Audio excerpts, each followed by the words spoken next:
Some places are hell. The Curse of the Cat, Diary Entry 1/1 Lauren Redder. Have you ever felt a place is evil? Do you ever remember a time or place where things seem to stand still? Maybe time has stopped. This is a story of one of those places, and it all started hiking in the woods in Kentucky with some friends when my sister Marcia Redder took a turn on a rock a little too hard, hurting her ankle. "We should stop, man or woman, I guess down, Luke," said Marcia's annoying boyfriend, who had a knack for fixing cars and the sort. "I think I'm okay," Marcia responded, clearly in pain. "I think I can see your bone. You're not going anywhere," Luke responded.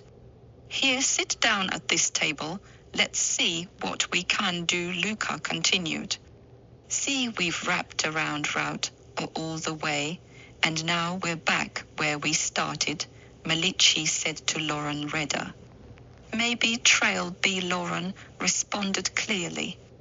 "We saw that way, that's no eggs," Malichi responded. "What about Trail C?" Marcia said, getting the group's attention. "Yeah, it's a shortcut. We take it every year. It'll save us maybe 4-5 miles anyway. And with my leg, that'll help," Marcia says. "Okay, sounds like we have an agreement," Malichi says. "All right, everyone, you heard the man, let's move out," Luke says as the group of 6, including Luke's 9 and 10-year-old niece and nephew, and continue on to Trail C. "This is gonna be a long day," Luke's nephew says.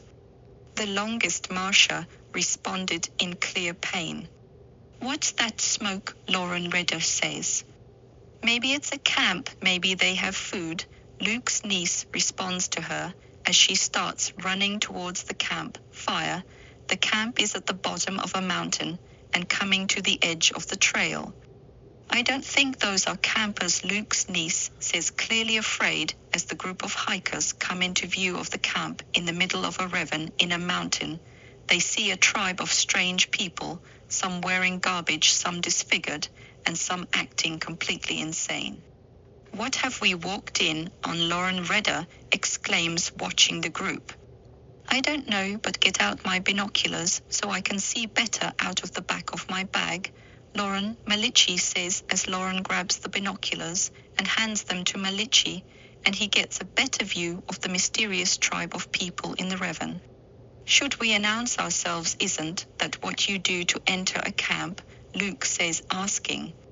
"You want those people to know you're here?" Lauren Redder asks. "I guess you have a point," Luke says, thump. "What was that?" Luke's niece exclaims.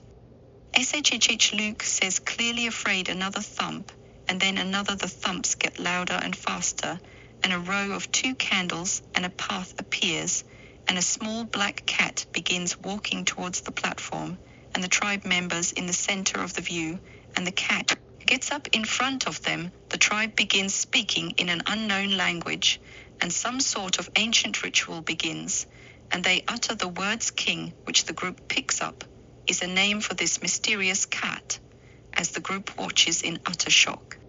After cleansing the cat with water, the cat turns its face towards the group, eyes glowing bright purple. "Time to go," Marcia says, still in pain. The group begins to run in the opposite direction they believe, but unknowingly continue onto Trail C, plus an extension of Trail C, nearly 150 miles long. There is now no escape from the Besant. "Here inside we got to discuss what the fuck is happening," Malichi says, clearly afraid, opening the door to a small house barely bigger than a shed. The group piles in and slams the door shut. "What was that?" Lauren says, as she says that claws begin scraping against the windows of the house. Luke's niece and nephew begin crying loudly. "SHHH," Marcia says to the children, trying to calm them. As that happens, something comes in the cat door in the basement and up the stairs. "What were they doing to that damn cat? Why were its eyes glowing?" Luke exclaims, but just as he does, King jumps from the kitchen table onto the top of Luke's head scalping him instantly and killing him right in front of the group before starting to walk towards the group. The group flees the shed, slamming the door in front of the Cat King as he claws the door, and they run away further into the never-ending trail. In everybody in Lauren yells, heading into a yellow shanty house that's pretty big. Look around the house, anything we can use as weapons or to get home. We need, Lauren tells the rest of the group as Luke's niece heads downstairs to check the basement alone. As she's down there, she hears the sound of the beast moving around and quickly places herself inside an old restroom. After doing so, she quickly learns that everyone in the house has heard King and are hiding in separate rooms. They all communicate through vents in the house to each other on different floors. We are okay, Malachi and Lauren say to Luke's niece, who is scared to death. I'm gonna make a run for it. It's the only chance we have. There's an open back door to a trail, Malachi says. You have no idea where that trail leads or how long it'll take you to get back, Lauren says.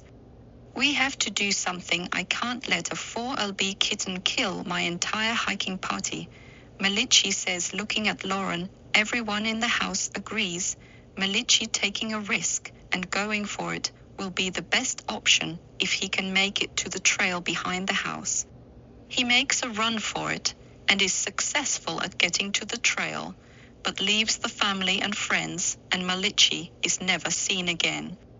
Okay, until he gets back, we need a plan. Hold up these doors. Should hold the cat for a while. They are pretty strong, Lauren says to Luke's niece. Okay, where's my brother? Luke's niece asks Lauren, and as she does. Oh, Luke's nephew, exclaims Lauren. Marcia and Luke's niece now go to the closet. This upstairs where Luke's nephew was hiding. Lauren slowly opens the door to find Luke's nephew dead on the floor, eyes gouged out, and a cat-sized hole in the window, but no cat. As that happens, a mysterious fire ignites on the stove, setting the house ablaze, and they all run into the forest further onto trail C+, bloodied, bruised, and battered, and covered in burns. The end.